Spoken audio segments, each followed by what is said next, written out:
Hi, I'm Charlotte and I work for Platform, and we are a third sector social change and mental health charity in Wales. And we changed a few years ago from being a traditional mental health service provider to a social change charity because we recognise that continuing to work in the way that we work was not always useful for the people we're trying to support.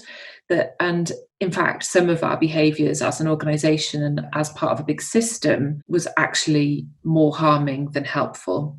So, some really sobering realisations for us, our practice, our organisational structure, our organisational culture, and seeing ourselves as part of a bigger system.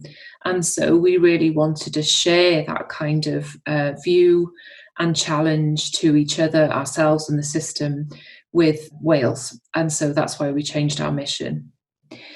So I've already said this, at Platform, we were already busy setting fires to platforms. We wanted people to be standing on burning platforms that they felt they had to do something about. So we launched a big listening exercise called Lessons from Lockdown, where we listened to over 250 people in Wales from across different organisations, third sector, public services.